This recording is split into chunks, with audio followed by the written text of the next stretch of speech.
ഇന്നത്തെ എൻ്റെ യാത്ര ഗുജറാത്തിലെ നർമ്മദ ഡിസ്ട്രിക്റ്റിലെ കവടിയാർ കോളനിയിലെ സ്റ്റാച്യു ഓഫ് യൂണിറ്റി കാണുന്നതിനു വേണ്ടിയാണ്.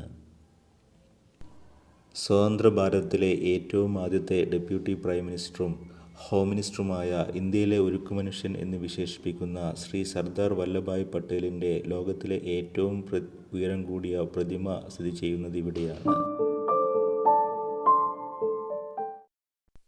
അഹമ്മദാബാദിൽ നിന്നും ഏകദേശം 220 കിലോമീറ്ററാണ് സ്റ്റാച്യു ഓഫ് യൂണിറ്റിയിലേക്കുള്ള ദൂരം.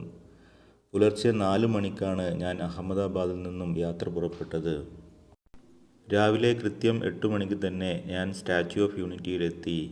ടിക്കറ്റ് ഓൺലൈനായി നേരത്തെ എടുത്തതിനാൽ എനിക്ക് ക്യൂ ഒന്നും നിൽക്കാതെ തന്നെ അകത്തേക്ക് കടക്കാൻ കഴിഞ്ഞു. വാഹനം പാർക്കിംഗ് ഏരിയയിൽ വച്ചതിന് ശേഷം ഞാൻ സ്റ്റാച്യു ഓഫ് യൂണിറ്റിയിലെ ഷട്ടിൽ ബസ് സർവീസിൽ കയറി യാത്ര തിരിച്ചു.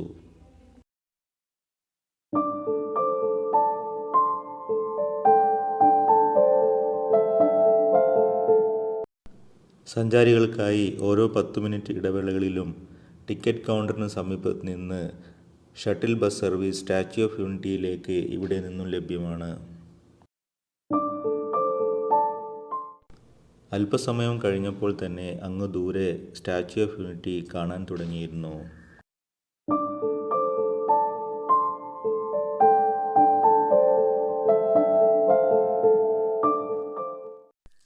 ഞങ്ങളുടെ ഷട്ടിൽ ബസ് ആദ്യം എത്തിയത് സ്റ്റാച്യു ഓഫ് യൂണിറ്റി സമീപമുള്ള ബസ് സ്റ്റേഷനിലായിരുന്നു. ഞങ്ങളെല്ലാവരും ബസ്സിൽ നിന്നിറങ്ങി.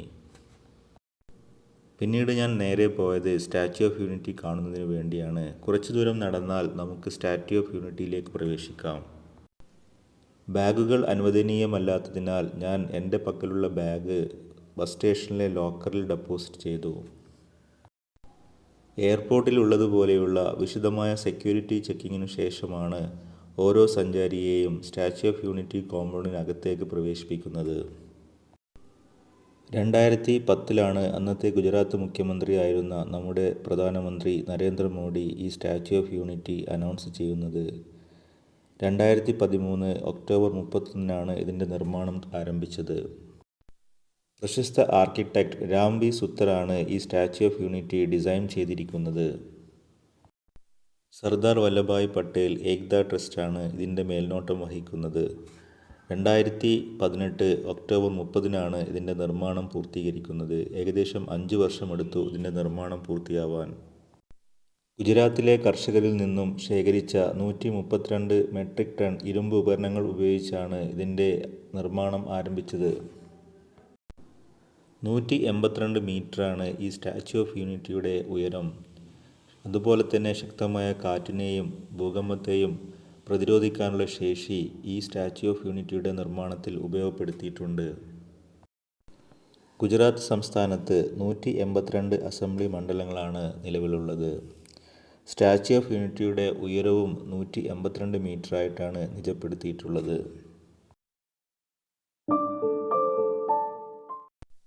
ഇന്ന് ലോകത്തിലെ ഏറ്റവും ഉയരം കൂടിയ പ്രതിമയാണ് ഗുജറാത്തിലെ ഈ സ്റ്റാച്യു ഓഫ് യൂണിറ്റി എന്ന സർദാർ വല്ലഭായ് പട്ടേലിൻ്റെ പ്രതിമ.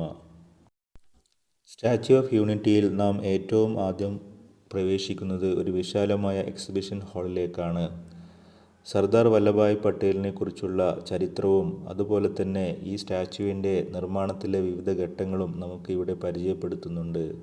പ്രധാനമന്ത്രി നരേന്ദ്രമോദി പൊതുജനങ്ങൾക്കായി ഈ സ്റ്റാച്യു തുറന്നുകൊടുക്കുന്ന രംഗവും ഇവിടെ ചിത്രീകരിച്ചിട്ടുണ്ട്.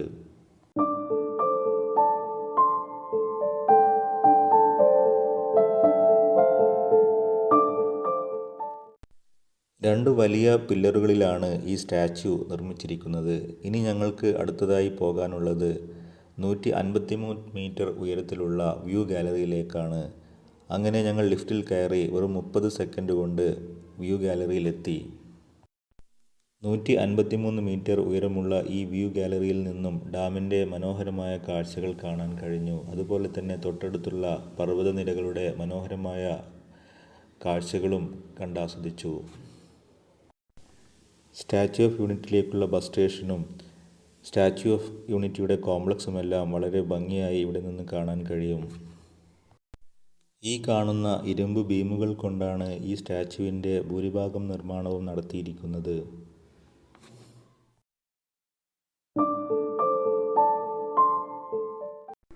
ലോകത്തിലെ തന്നെ ഏറ്റവും വലിയ സ്റ്റാച്യുവിൻ്റെ ഈ എഞ്ചിനീയറിംഗ് നിർമ്മാണ വൈദഗ്ധ്യം എന്നെ അത്ഭുതപ്പെടുത്തി.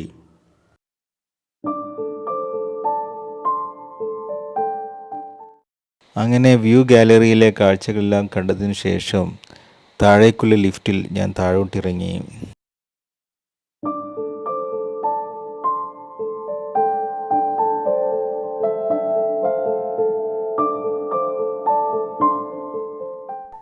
രണ്ടായിരത്തി 2013 നിർമ്മാണം ആരംഭിച്ച ഈ സ്റ്റാച്യു ഓഫ് യൂണിറ്റി 2018 ഇതിൻ്റെ നിർമ്മാണം പൂർത്തീകരിച്ചത്. ഏകദേശം 3500 കോടി രൂപ ചെലവിട്ടാണ് സ്റ്റാച്യു ഓഫ് യൂണിറ്റിയുടെ നിർമ്മാണം പൂർത്തീകരിച്ചത്. അങ്ങനെ വ്യൂ ഗാലറിയും അകത്തെ എക്സിബിഷൻ ഹാളും മ്യൂസിയവും എല്ലാം സന്ദർശിച്ചതിന് ശേഷം ഞാൻ പുറത്തെ ബേസ്മെൻറ്റിലേക്ക് പോകുവാൻ തീരുമാനിച്ചു. സർദാർ സരോവർ ഡാമിനെ അഭിമുഖീകരിച്ചുകൊണ്ട് നർമ്മദാ നദിയിലേക്ക് ഒരു പാലം നിർമ്മിച്ചുകൊണ്ട് അതിൻ്റെ നടുഭാഗത്തായിട്ടാണ് ഈ സ്റ്റാച്യു ഓഫ് യൂണിറ്റി നിർമ്മിച്ചിരിക്കുന്നത്. സ്റ്റാച്യുവിന് അടുത്തെത്തിയപ്പോൾ അതിൻ്റെ വലുപ്പം എന്നെ അത്ഭുതപ്പെടുത്തി. പ്രശസ്ത ആർക്കിടെക്റ്റായ RV സുന്ദരത്തിൻ്റെ വിരൽത്തുമ്പിൽ നിർമ്മാണം ആരംഭിച്ച ഈ സ്റ്റാച്യു ഓഫ് യൂണിറ്റി ഇന്ന് ലോകത്തിന് തന്നെ മാതൃകയായ ഒരു സ്റ്റാച്യു നിർമ്മാണ രീതിയാണ് ഇവിടെ അവലംബിച്ചിരിക്കുന്നത്. ശക്തമായ കാറ്റിനെയും ഭൂകമ്പത്തെയും പ്രതിരോധിക്കാനുള്ള ശേഷിയെല്ലാം ഈ സ്റ്റാച്യു ഓഫ് യൂണിറ്റിയുടെ നിർമ്മാണത്തിൽ ഉപയോഗപ്പെടുത്തിയിട്ടുണ്ട്.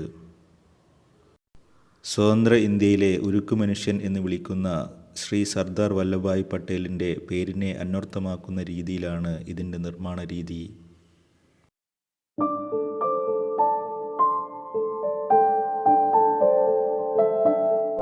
ഗുജറാത്തിൻ്റെ ടൂറിസം ചരിത്രത്തിലെ ഒഴിച്ചുകൂടാനാവാത്ത ഒരു ഏടാണ് ഇന്ന് ഈ സ്റ്റാച്യു ഓഫ് യൂണിറ്റിയും അതോടനുബന്ധിച്ചിട്ടുള്ള നർമ്മദ ഡാമും മറ്റു കാഴ്ചകളുമെല്ലാം.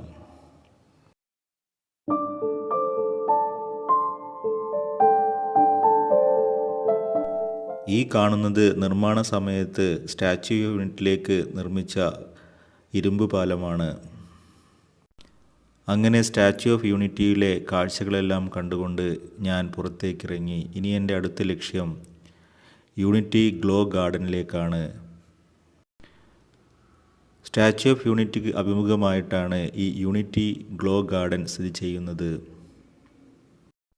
രാത്രി 7 മണി മുതൽ 10 മണി വരെ ലൈറ്റ് ഷോ എല്ലാം ഉള്ള ഒരു ഗാർഡനാണ് ഈ യൂണിറ്റി ഗ്ലോ ഗാർഡൻ.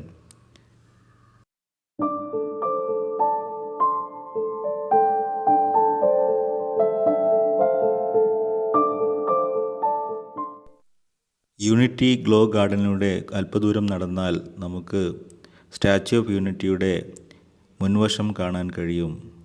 അവിടെ നിന്നും കുറച്ച് വീഡിയോകളെല്ലാം പകർത്തി. സ്റ്റാച്യു ഓഫ് യൂണിറ്റിയുടെ മുൻഭാഗത്തുള്ള കാഴ്ചകൾ യൂണിറ്റി ഗ്ലോ ഗാർഡനിൽ നിന്നും നമുക്ക് വളരെ വ്യക്തമായി കാണാൻ കഴിയും. ശ്രീ സർദാർ വല്ലഭായ് പട്ടേലിൻ്റെ ഒരു സ്വപ്ന പദ്ധതിയായിരുന്നു സർദാർ സരോവർ ഡാം പ്രൊജക്റ്റ്. അതുകൊണ്ട് തന്നെ ഈ പ്രതിമ ഡാമിനെ അഭിമുഖീകരിച്ചുകൊണ്ടാണ് നിർമ്മിച്ചിരിക്കുന്നത്. ഡാമിൽ നിന്നും ഏകദേശം 3.2 കിലോമീറ്റർ ദൂരത്തിലാണ് സ്റ്റാച്യു ഓഫ് യൂണിറ്റി നിർമ്മിച്ചിരിക്കുന്നത്.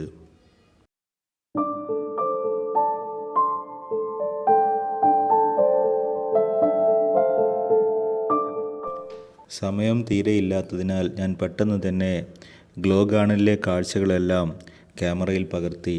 ഇനി എനിക്ക് പോകാനുള്ളത് നർമ്മദ ഡാമിലെ ബോട്ടിങ്ങിന് വേണ്ടിയാണ്. അതുപോലെ തന്നെ നർമ്മദ ഡാം വ്യൂ പോയിന്റിലേക്കും പോകാനുണ്ട്.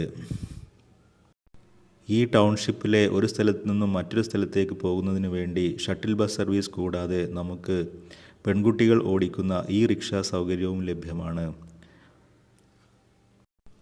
പെൺകുട്ടികളെ സ്വയം പ്രാപ്തരാക്കുക എന്ന ലക്ഷ്യത്തോടു കൂടിയാണ് ഈ റിക്ഷ പദ്ധതി ഇവിടെ ആരംഭിച്ചത്. ഏകദേശം 100ഓളം ഈ റിക്ഷകളാണ് ഈ ടൗൺഷിപ്പിൽ ഓടിക്കൊണ്ടിരിക്കുന്നത്. ഈ കാണുന്നതാണ് ഈ റിക്ഷ. 50 രൂപ നിരക്കിൽ നമുക്ക് ഒരു സ്ഥലത്തു നിന്നും മറ്റൊരു സ്ഥലത്തേക്ക് ഈ റിക്ഷയിൽ പോകുവാൻ കഴിയും. അതുപോലെ തന്നെ ഒരു ദിവസം മുഴുവനായി വാടകയ്ക്കെടുത്തുകൊണ്ടും നമുക്ക് ഈ റിക്ഷ ഉപയോഗിക്കാം. ഇതിനായി 700 രൂപയാണ് ഇവർ ചാർജ് ചെയ്യുന്നത്. ടൂറിസം മേഖലയിൽ സ്ത്രീ ശാക്തീകരണത്തിനുള്ള ഒരു ഉത്തമ മാതൃകയാണ് ഈ ഓട്ടോറിക്ഷകൾ. സ്ത്രീകൾ ഓടിക്കുന്ന ഇത്തരം ഇലക്ട്രിക് ഓട്ടോറിക്ഷകൾ നമ്മുടെ നാട്ടിലും പ്രാവർത്തികമാക്കാവുന്നതാണ് എന്ന് എനിക്ക് തോന്നി ഈ യാത്രയിൽ. ഒരുപാട് സ്ത്രീകൾക്ക് സ്വയം തൊഴിൽ നൽകുന്ന ഒരു പദ്ധതിയാണ് ഈ ഇലക്ട്രിക് ഓട്ടോറിക്ഷ സംരംഭം. ഇപ്പോൾ ഞാൻ എത്തിയിരിക്കുന്നത് നർമ്മദ ഡാം വ്യൂ പോയിന്റിലാണ്. ഇതാണ് ഡാമിൻ്റെ പ്രധാന ഭാഗം. ഡാമിന് മുകളിലേക്ക് സഞ്ചാരികൾക്ക് പ്രവേശനമില്ല. ഈ സർദാർ സരോവർ ഡാം എന്നത് സ്വതന്ത്ര ഇന്ത്യയിലെ ഏറ്റവും വലിയ ഒരു ഡാം പ്രൊജക്റ്റാണ്. ഗുജറാത്ത്, മഹാരാഷ്ട്ര, രാജസ്ഥാൻ, മധ്യപ്രദേശ് എന്നീ 4 സംസ്ഥാനങ്ങളിലേക്കുള്ള കുടിവെള്ള വിതരണവും അതുപോലെ തന്നെ കാർഷിക മേഖലയിലേക്കുള്ള ജലവിതരണവും ഈ പദ്ധതിയിൽ നിന്നാണ്. സ്വതന്ത്ര ഇന്ത്യയിലെ ഏറ്റവും വലിയ ഡാം പ്രൊജക്റ്റാണ് അന്നത്തെ പ്രധാനമന്ത്രി ജവഹർലാൽ നെഹ്റു തുടക്കം കുറിച്ച ഈ സർദാർ സരോവർ ഡാം പ്രൊജക്റ്റ്. പിന്നീട് ഗുജറാത്ത് മുഖ്യമന്ത്രി നരേന്ദ്രമോദി ആണ് ഇതിൻ്റെ നിർമ്മാണം പൂർത്തീകരിച്ചതും ഉദ്ഘാടനം ചെയ്യുന്നതും. ഗുജറാത്തിലെ വരണ്ട പ്രദേശങ്ങളായ സൗരാഷ്ട്ര, കച്ച് മേഖലയിലേക്കാണ് പ്രധാനമായും സർദാർ സരോവർ ഡാമിലെ വെള്ളം പോകുന്നത്.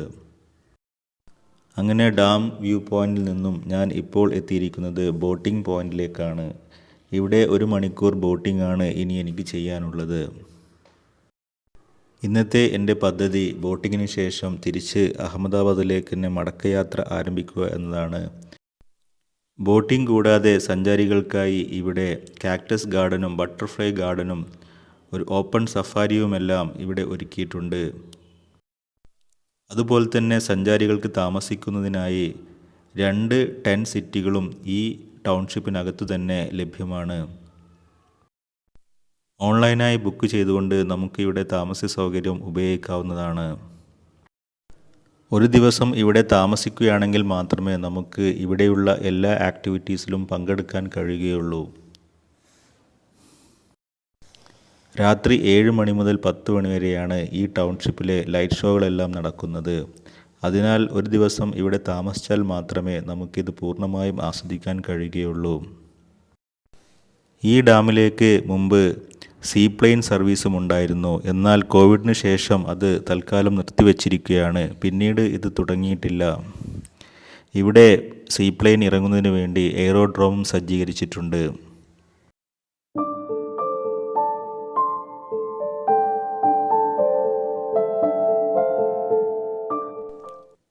ഈ കാണുന്ന ഷട്ടിൽ ബസ് സർവീസിലാണ് നമുക്ക് ഒരു സ്ഥലത്തു നിന്നും മറ്റൊരു സ്ഥലത്തേക്ക് ഈ ടൗൺഷിപ്പിൽ യാത്ര ചെയ്യേണ്ടത്. തികച്ചും സൗജന്യമായിട്ടാണ് ഈ ടൗൺഷിപ്പിലെ യാത്രകളെല്ലാം ഒരുക്കിയിരിക്കുന്നത്. അതുപോലെ തന്നെ സൈക്കിൾ സവാരി ഇഷ്ടപ്പെടുന്ന ആളുകൾക്ക് സൈക്ലിംഗ് സൗകര്യവും ഒരുക്കിയിട്ടുണ്ട്. സൈക്ലിംഗ് ട്രാക്കുകളും ഇവിടെ നിർമ്മിച്ചിട്ടുണ്ട്.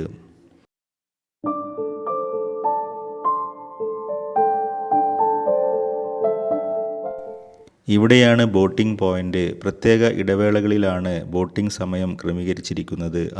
അതുകൊണ്ട് തന്നെ നമുക്ക് മുൻകൂറായി ബുക്ക് ചെയ്തു വേണം ബോട്ടിംഗ് ചെയ്യാൻ.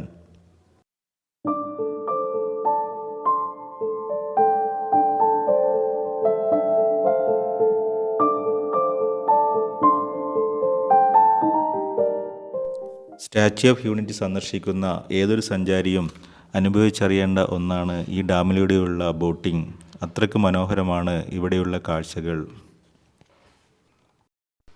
ബോട്ട് യാത്ര പുറപ്പെടുമ്പോൾ തന്നെ ബോട്ടിലെ ഇൻസ്ട്രക്ടർ ഈ ഡാമിനെക്കുറിച്ചും സർദാർ സരോവർ ഡാം പ്രൊജക്റ്റിനെക്കുറിച്ചുമെല്ലാം ഞങ്ങൾക്ക് വിശദമായി വിവരിച്ചു തന്നു.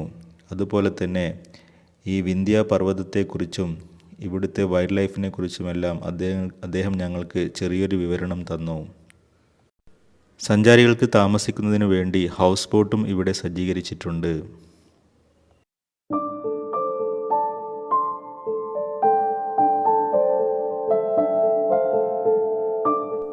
സർദാർ സരോവർ ഡാമിൻ്റെ കാച്ച്മെൻ്റ് ഏരിയ ഉത്ഭവിക്കുന്നത് വിന്ധ്യ പർവ്വതനിരകളിൽ നിന്നാണ്.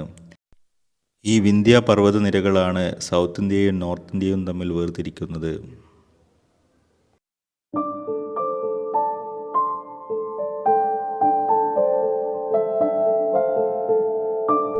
അങ്ങനെ ഡാമിലെ ഓളങ്ങളിലൂടെ ബോട്ട് സാവധാനം നീങ്ങിക്കൊണ്ടിരുന്നു.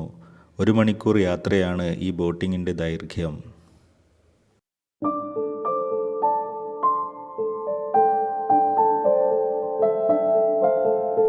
ഈ കാണുന്നതാണ് രണ്ടാമത്തെ ടെൻറ്റ് സിറ്റി. ഇങ്ങനെ 2 ടെൻറ്റ് സിറ്റികളാണ് ഈ ടൗൺഷിപ്പിനകത്തുള്ളത്.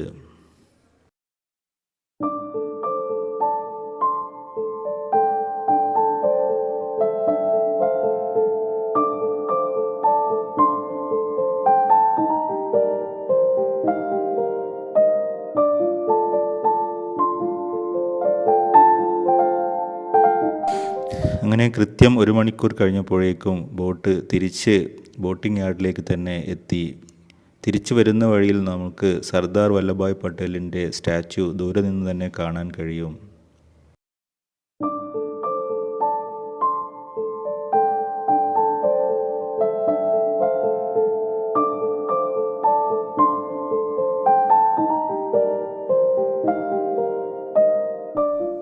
അങ്ങനെ ബോട്ടിംഗ് കഴിഞ്ഞപ്പോഴേക്കും ഏകദേശം 1 മണി സമയമായിരുന്നു. തിരിച്ച് ഞാൻ ഈ റിക്ഷയിൽ പാർക്കിംഗ് സ്ഥലത്തേക്ക് തിരിച്ചു.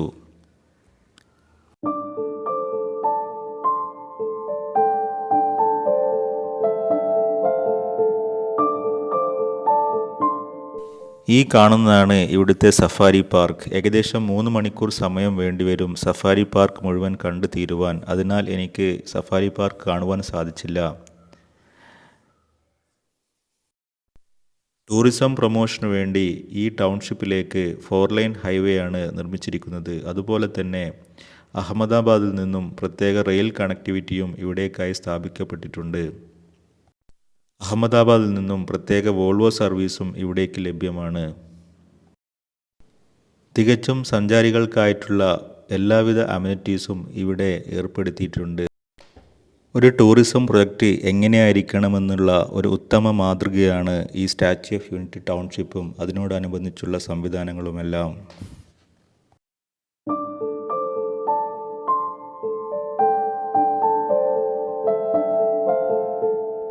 അങ്ങനെ തിരിച്ചു വരുന്ന വഴിയിൽ ഒരിക്കൽ കൂടി സർദാർ വല്ലഭായ് പട്ടേലിൻ്റെ പ്രതിമ ഞാൻ ക്യാമറയിൽ പകർത്തി.